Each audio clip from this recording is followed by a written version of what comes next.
Good morning, students. Students, we have discussed about the potentiometer, its principle, as well as to find out the EMF of a cell using potentiometer, and which is the first application of potentiometer.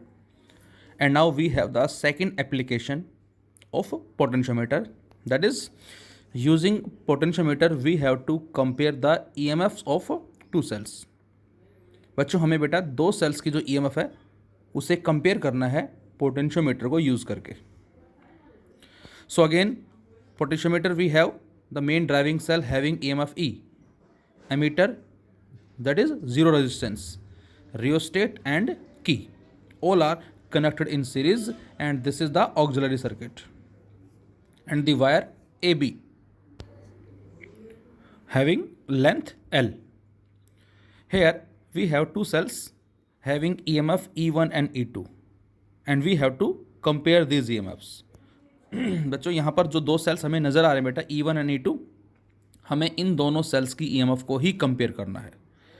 और हमने last video में बात की थी कि जब भी हमें बैलेंसिंग लेंथ नोट करनी है, मतलब वो लेंथ जहाँ गैलोमीटर हमें जीरो डिफ्लेक्शन देगा, तो उसके लिए आपको बताया था क्या कि इस पॉइंट ए से जो अननोन सेल है उसका पॉजिटिव टर्मिनल कनेक्ट होना चाहिए और मेन ड्राइविंग सेल का भी पॉजिटिव होना चाहिए.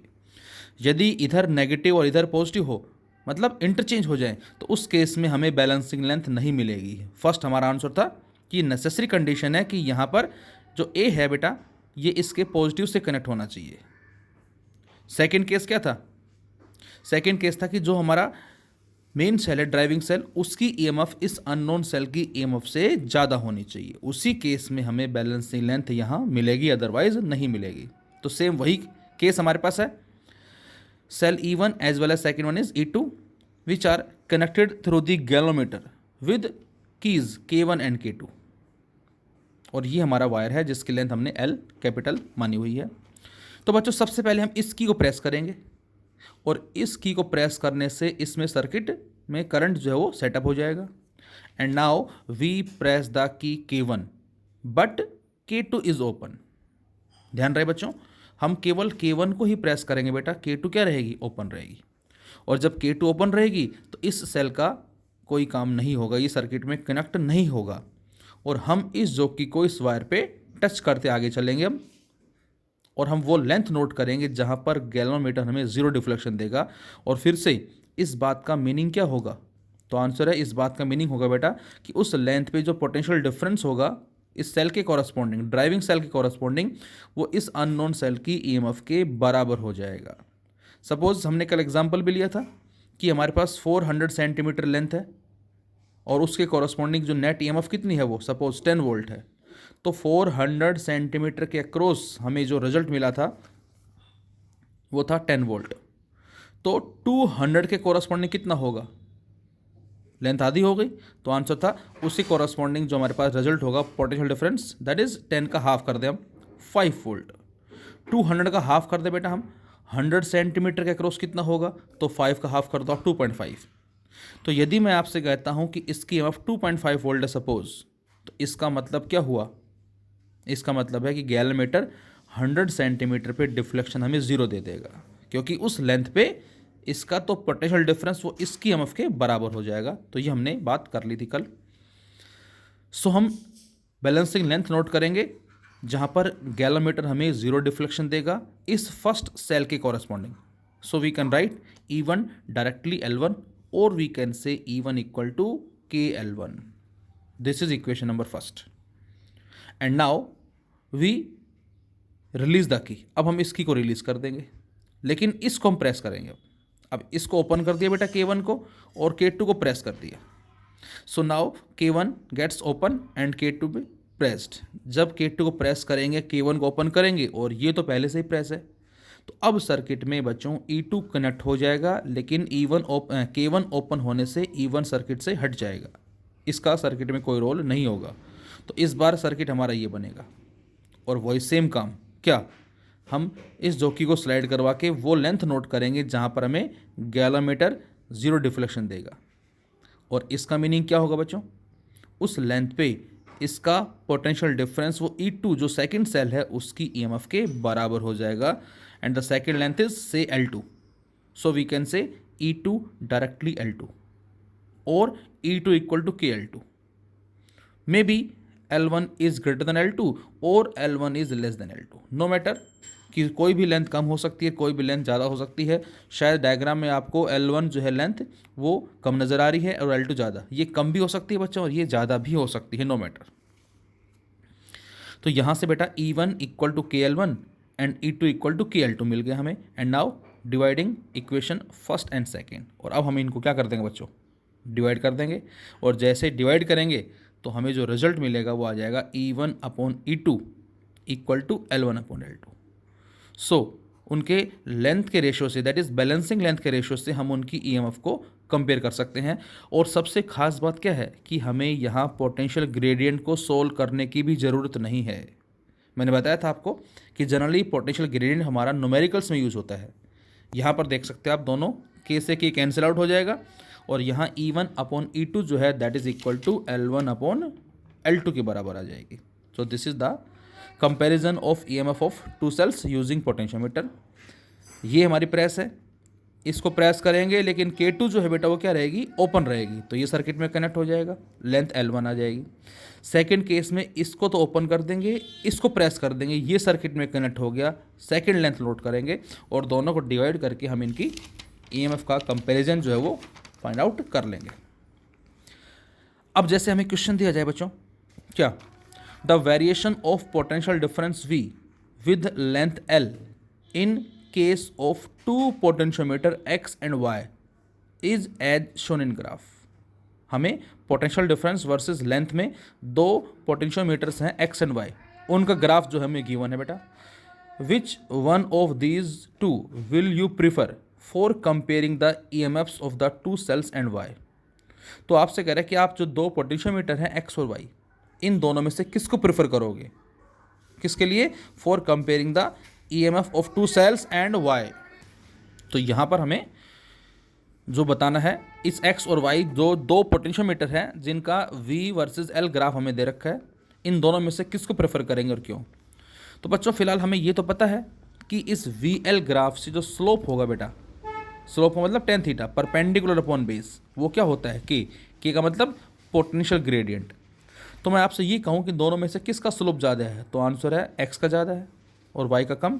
और यदि X का स्लोप ज़्यादा है, tan थीटा ज़्यादा है, तो मतलब इसका पोटेंशियल ग्रेडियंट भी क्या होगा, ज़्यादा होगा. तो इसका मतलब जो पोटेंशियोमीटर X है उसका पोटेंशियल ग्रेडियंट ज़्यादा होगा और जो Y है इसका पोटेंशियल ग्रेडियंट कम होगा. जैसे मैं कहता हूँ एक के लिए पोटेंशियल ग्रेडियंट कितना है, सपोज 0.2 वोल्ट पर सेंटीमीटर, और दूसरे के लिए कितना है, सपोज करें 0.02 वोल्ट पर सेंटीमीटर. तो एक के लिए के ज़्यादा है और एक के लिए के कम है. इससे क्या होगा देखें ज़रा. तो इस क्वेश्चन को समझने से पहले मैंने लिखा sensitiveness of potentiometer, very very important. अक्सर इस पे हमें क्वेश्चंस भी एग्जाम में कई बार मिल जाता है कि how we increase the sensitiveness of potentiometer. तो बेटा सबसे पहले हमें ये पता होना चाहिए सच टाइप्स ऑफ क्वेश्चंस को सॉल्व करने से पहले कि what is the meaning of sensitiveness of potentiometer. तो बच्चों सेंसिटिवनेस ऑफ पोटेंशियोमीटर जो होती है बेटा, इसका मीनिंग क्या होता है, कम से कम पोटेंशियल डिफरेंस को ज़्यादा एक्यूरेसी के साथ मेज़र करना. जब कभी भी पोटेंशियोमीटर कम से कम पोटेंशियल डिफरेंस को भी मोर एक्यूरेटली मेजर करे, उसी को ही हमने सेंसिटिवनेस का नाम दिया है. The sensitiveness of potentiometer means the smallest potential difference that can be measured with its help. इसकी हेल्प से हम कम से कम पोटेंशियल डिफरेंस को भी मेजर कर सके. और in other words we can say potentiometer is said to be sensitive if smaller potential difference can balance across a larger length. कम से कम वोल्टेज को भी हम ज़्यादा लेंथ पे ऑब्टेन कर सकें. क्या मतलब इसका देखें ज़रा. तो इसको समझने के लिए हमने एक सेल लिया, ड्राइविंग सेल, जिसकी EMF E है, एमीटर है बेटा, resistanceless A, RH rheostat as well as key, and this AB is the potentiometer wire. और ये हमने कोई सेल लगाया, अननोन सेल है, जिसकी EMF को E1 का नाम दिया. और यहाँ पर जो हमारा पोटेंशियोमीटर है बच्चों, हमने उसकी लेंथ कितनी मान ली, से 100 centimetre. This is the length is 100 centimetre. और सेल अननोन जिसके EMF E1 है और ये गैलोमीटर है। और हमने क्या किया बेटा, इस जॉकी को आगे टच किया और वो लेंथ नोट की जहाँ पर गैलोमीटर ने 0 डिफ्लेक्शन दिया। और उस बैलेंसिंग लेंथ को बच्चों हमने कितना मान लिया, सपोज 45 सेंटीमीटर मेजर्ड रीडिंग। अच्छा, डेल्टा एल क्या होगा, एरर क्या होगा, 0.1 सेंटीमीटर, जो कि इसका लिस्ट काउंट भी कहलाता है, किसका, मीटर स्केल का। जो मीटर स्केल होता है बेटा उसका लिस्ट काउंट कितना होता है, 1 mm या 0.1 सेंटीमीटर। तो this is L and this is delta L. So we can write L plus minus delta L equal to 45 plus minus 0.1 centimetre. मतलब इसका ये है बेटा कि ज़रूरी नहीं कि एग्जैक्ट ये 45 सेंटीमीटर हो, ये हो सकता है 45 में प्लस 0.1 ऐड करने से जो वैल्यू मिले, लाइक 45.1 सेंटीमीटर। और हो सकता है ये जो वैल्यू है ये 44.9 सेंटीमीटर हो, लेकिन हमने उसको राउंड फिगर में जनरली हम क्या बोल देते हैं, 45 ही बोल देते हैं, लेकिन इसमें प्लस माइनस 0.1 भी हो सकता है। तो इसकी रीडिंग 45 प्लस 1 या 44.9 सेंटीमीटर भी हो सकती है। तो बच्चों मैं अब आपसे कहूँ कि अब इस रीडिंग के बिहाफ पे बताओ इसमें कितना परसेंटेज एरर होगा। तो एरर का फॉर्मूला क्या होता है, 0.1 change upon original multiply 100%, that is delta L, जो कि हमारा 0.1 है, एल 45 है, मल्टीप्लाई 100%। और बच्चों जब इसको सोल्व करते हैं तो ये मिलता है 0.222 या 0.22% इसको हम बोल सकते हैं। तो इसका मतलब 0.22% का क्या आ गया, इसमें एरर आ गया। कब, जब हमने इस वायर की लेंथ को 100 सेंटीमीटर लिया है और जो सेल है वो बैलेंस हो रहा है 45 सेंटीमीटर पे सपोज। अब सेटअप सब कुछ सेम है, वही सेल, वही एमीटर, वही रियोस्टेट, सब कुछ सेम है, वही सेम अननोन सेल है, लेकिन जो पोटेंशियोमीटर वायर था बेटा अब हमने बिगर लेंथ का ले लिया, लार्जर लेंथ का ले लिया, बड़ी लेंथ का ले लिया। पहले लेंथ कितनी थी 100, इस बार हमने 400 सेंटीमीटर का पोटेंशियोमीटर वायर लिया है। और इस बार वही सेम सेल है, फिर से रीडिंग नोट की हमने। और सपोज करें इस बार जो रीडिंग आ गई हमारी वो आ गई मोर देन 300 से 310 सेंटीमीटर। तो डेल्टा एल अगेन 0.1 सेम उसी तरह से है। So L plus minus delta L, मतलब अगेन रीडिंग जो है वो 310 प्लस 0.1 भी हो सकती है या 310 माइनस 0.1 भी हो सकती है, जैसे पहले केस में था। तो इस बार एरर कितना आया, इस बार जो एरर होगा 0.1 over 310 multiply 100%, that is equal to 0.03%। तो मैं अब आपसे ये कहूँ कि पहले केस में एरर कितना था 0.22%, इस बार कितना है 0.03%। तो बेटा साफ पता लग रहा है यहाँ से कि फर्स्ट केस में एरर और सेकंड केस में जो एरर है उसमें सेकंड केस में एरर जो है वो कम है। और एरर कम का मतलब ज़्यादा एक्यूरेसी है, और ज़्यादा एक्यूरेसी का मतलब क्या है, सेकंड केस में जो पोटेंशियोमीटर है ये ज़्यादा सेंसिटिव है बच्चों। तो this is the basic meaning, fundamental meaning of sensitiveness. तो जितना हम लेंथ को इंक्रीज करते हैं बच्चों उतना उसमें जो एरर होने के चांसेस जो हैं वो घट जाते हैं, कम हो जाते हैं, और इसका मतलब हम उस एक्यूरेसी को ज़्यादा से ज़्यादा अचीव करते हैं। तो ये इसका फर्स्ट मीनिंग हो गया। क्या, सेंसिटिवनेस भी increase by increasing the length, length को इंक्रीज करके सेंसिटिवनेस को हम इंक्रीज कर सकते हैं। और हमें पता है क्या कि के जो है इन्वर्सली किसके होता है बेटा, एल के होता है। तो लेंथ ज़्यादा मतलब के लेस, इस सेकंड वाले के लिए जो के होगा वो लेस होगा, जो हमें एग्जांपल हमने लिया था, और फर्स्ट वाले के लिए के जो है वो ज़्यादा होगा। अच्छा, सेकंड मीनिंग हमने पढ़ा था V equal to I R equal to rho L by A, और आई रो बाई ए को बच्चों हमने के का नाम दिया था। तो के की value fall of potential per unit length भी थी, as well as K equal to I rho by A भी है। अब बच्चों यहाँ से के जो है बेटा डायरेक्टली किसके, आई के। आई क्या है, इस वायर में जो करंट फ्लो कर रहा है ए बी वायर में ये वो है। So K is directly proportional to I A B. अब यदि बच्चों हम इस रियोस्टेट के रेजिस्टेंस को इंक्रीज कर दें, ये जो आपको स्लाइडिंग कॉन्टैक्ट नज़र आ रहा है इसको हम आगे पीछे मूवमेंट करवा के इस रेजिस्टेंस को सर्किट में इंक्रीज या डिक्रीज करते हैं। तो मैं आपसे कहता हूँ कि यदि हम इस रियोस्टेट के रेजिस्टेंस को इंक्रीज कर देंगे तो अब आप बताएं कि वहाँ जो करंट फ्लो कर रहा है उस पर क्या इफेक्ट पड़ेगा, आई। और हमें पता है आई बराबर किसके होता है बेटा, नेट ईएमएफ, जिसको हमने ड्राइविंग सेल का नाम दिया था, upon net resistance RW plus RH। ED क्या है, ईडी ड्राइविंग सेल की ईएमएफ हो गई, जो ये ऊपर वाला है जो भी आपने इसको मान रखा है, और आर डब्ल्यू क्या है, वायर रेजिस्टेंस है बेटा, और आर एच क्या है, रियोस्टेट। तो रियोस्टेट के रेजिस्टेंस को इंक्रीज करने से ये तो फिक्स है, करंट क्या हो जाएगा उस वायर में, ए बी, वो घट जाएगा। और इसका मतलब बच्चों यदि करंट की वैल्यू घट गई तो पोटेंशियल ग्रेडियंट भी क्या होगा, घट जाएगा, डिक्रीज हो जाएगा।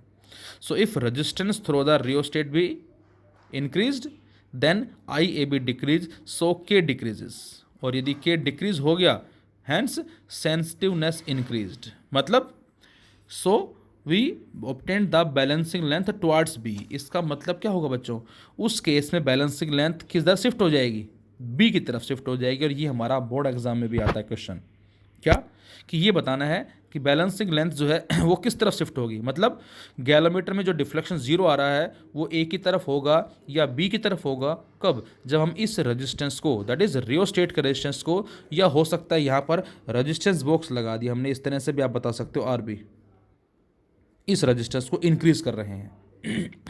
तो बच्चों जब रेजिस्टेंस की वैल्यू इंक्रीज होगी तो करंट डिक्रीज होगा, करंट डिक्रीज होने से पोटेंशियल ग्रेडियंट घट जाएगा, और पोटेंशियल ग्रेडियंट जो है के, वो इन्वर्सली किसके होता है बच्चों, वो इन्वर्सली होता है एल के, लेंथ बढ़ जाएगी। तो उस केस में हमें गैलोमीटर जो जीरो डिफ्लेक्शन देगा वो लेंथ शिफ्ट किस तरफ हो गई, टुवर्ड्स बी। और यदि इस रेजिस्टेंस को हम डिक्रीज करते तो हमारा आंसर क्या होता, इसका अपोजिट। तो इस तरह से हम कह सकते हैं क्या, लेंथ को इंक्रीज करके हम सेंसिटिवनेस को इंक्रीज कर सकते हैं। सेकंड, करंट को डिक्रीज करके भी हम सेंसिटिवनेस को इंक्रीज कर सकते हैं। So these are the methods to increase the sensitivity of potentiometer. First by increasing length, and second by decreasing current. अब हम आते हैं इस क्वेश्चन पे वापस। तो यहां से हमें पता लग गया बेटा कि इन दोनों में से किसके लिए के कम है, तो आंसर है एक्स के लिए जो के है वो ज़्यादा होगा, वाई के लिए कम होगा। अब आप बताएं, यदि के की वैल्यू कम है तो इसका मतलब क्या होगा, लेंथ ज़्यादा होगी, और जिसकी लेंथ ज़्यादा होती है उसकी एक्यूरेसी ज़्यादा होती है, उसमें जो परसेंटेज एरर है वो लेस आता है। तो इसका मतलब बच्चों हम क्या आंसर देंगे, we prefer Y for comparing the E M F of two cells. और क्यों, उस क्यों का रीज़न क्या देंगे, because Y potentiometer having more length, so more accuracy, more sensitive as compared to x। ये हम आंसर दे देंगे। इसी में ही बच्चों कई बार क्वेश्चन हमें कुछ ऐसे भी मिलता है, अगेन हमें पोटेंशियोमीटर दे रखा है, wire A B, cell driving E M F E, ammeter rheostat की, और इसके नीचे दो सेल लगा रखे हैं E1 E2 कुछ इस तरह से और E1 E2 कुछ इस तरह से, with the key K1 and K2। अब ध्यान से देखें, इसमें देखें पॉजिटिव नेगेटिव पॉजिटिव नेगेटिव, दोनों का ऑर्डर सेम है, पॉजिटिव नेगेटिव नेगेटिव पॉजिटिव, और कंडीशन क्या दे रखी है, E1 is greater then E2। तो बच्चों यहाँ से जब हम इस की K1 को प्रेस करेंगे, K2 ओपन रखेंगे यहाँ से, तो इसका कोई रोल नहीं है, और हम वो लेंथ नोट करेंगे जहाँ गैल्वेनोमीटर हमें जीरो डिफ्लेक्शन देगा। वो लेंथ कितनी आएगी, सपोज L1 मान ली हमने, और इसको लिखें कैसे, यदि खाली ये सेल होता बेटा तो हम क्या लिखते, E1 directly L1, E2 directly L2, इस तरह से लिखा था लास्ट, अभी बात की थी हमने। लेकिन इस बार दोनों सेल इस तरह से हैं, तो दोनों की EMF जुड़ जाएगी क्योंकि सीरीज में है और ऑर्डर भी सेम है। ये हम बात कर चुके हैं सेल्स के केस के अंदर कि जब कभी भी सेल सीरीज में होते हैं तो इक्वलेंट EMF हमारी E1 प्लस E2 होती है यदि ऑर्डर सेम है तो, और ऑर्डर अपोजिट है तो E1 माइनस E2 या E2 माइनस E1, जो हमने वहाँ बात की थी। तो इस केस में जो बैलेंसिंग लेंथ L1 मिली है वो किसके डायरेक्टली है, E1 प्लस E2 डायरेक्टली होगी। सो E1 plus E2 directly L1, या ये कहें E1 plus E2 equal to KL1। This is equation number first. और इसमें हमने K तो ऑलरेडी प्रेस है ही, K1 को प्रेस किया है लेकिन K2 को ओपन रखा है। अब सेकंड केस में K1 को तो ओपन कर दें, K2 को प्रेस कर दें बेटा, K1 को ओपन कर दिया और K2 को प्रेस कर दिया। अब क्या होगा, तो आंसर, अब हमें जो बैलेंसिंग लेंथ मिलेगी वो कम मिलेगी। ऐसा क्यों, तो आपको साफ पता लग रहा है, नीचे जो इफेक्टिव EMF होगी वो कितनी होगी, E1 माइनस E2। माइनस क्यों होगी, क्योंकि दोनों का ऑर्डर अपोजिट है। तो इस बार लिखेंगे E1 माइनस E2 डायरेक्टली किसके, L2 के, और इस बार 101% L2 जो है बच्चों वो L1 से लेस होगी क्योंकि EMF डिक्रीज हो रही है।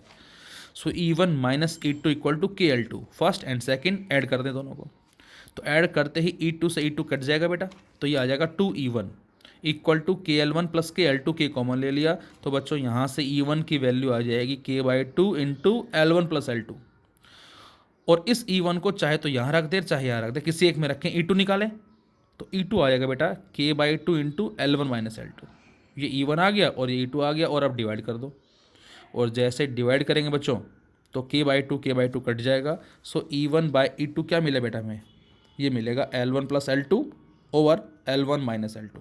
तो इस बार हमें जो रेशो मिलेगा वो ये रेशो आएगा, ध्यान रहे। अच्छा, इसी में एक क्वेश्चन और दिया हमें, दो सेल दे रखे E1 E2, पॉइंट्स दे रखे A और B C। E1 is greater then E2। आपसे कह रहा है बेटा when A potentiometer is connected between A and B। आपसे कह रहा है कि यदि हम एक पोटेंशियोमीटर को इस A और B के बीच में कनेक्ट कर दें, वो पूरा वायर होगा कंप्लीट वायर, और यहाँ पर हमने क्या लगा दिया, एक गैलोमीटर लगा दिया जो उस वायर से कनेक्ट है, और जॉकी की हेल्प से हम उसको स्लाइड करवा रहे हैं। तो जब ऐसा होगा, कब, जब पोटेंशियोमीटर को A और B में जोड़ देंगे हम, तो इस E2 का कोई रोल नहीं है, इसका कोई रोल नहीं होगा। The balancing length is 300 centimetre. और आपसे कह रहा है कि जो बैलेंसिंग लेंथ मिली, जहां गैलोमीटर ने जीरो डिफ्लेक्शन दिया, वो 300 सेंटीमीटर है, मतलब E1 डायरेक्टली L1 की, ये इसका मतलब है। फिर कह रहा है on connecting the same potentiometer between A and C the balancing length is 100। अब सेकेंड केस में आपसे कह रहा है बेटा कि यदि हम उसी पोटेंशियोमीटर को A और C के बीच में जोड़ देते हैं, अब यहाँ हमने लगा दिया गैलोमीटर और जो कि इससे कनेक्ट है, और वो टच किससे हो रही है, उस वायर से, तो बैलेंसिंग लेंथ 100 सेंटीमीटर मिली। अब आप ज़रा ये बताएं सोच के कि 100 सेंटीमीटर सेकेंड केस में आई, मतलब कम आई, ऐसा क्यों? तो साफ पता लग रहा है बेटा यहाँ से कि जब दोनों सेल जुड़ जाएंगे तो ये केस यही बन गया हमारा, ये केस बन गया नीचे वाला केस बन जाएगा। तो यहाँ से जो इफेक्टिव EMF होगी वो E1 माइनस E2 होगी। यदि बच्चों ये पॉजिटिव होता, ये नेगेटिव होता, इंटरचेंज होते, तो ये जो 100 है ये 100 नहीं आती, ये 300 से ज़्यादा आती बच्चों, ये ध्यान रहे आपको। तो फिलहाल सेकंड केस में क्या होगा, बैलेंस लेंथ 100 सेंटीमीटर, हमें E1 E2 का रेशो निकालना है।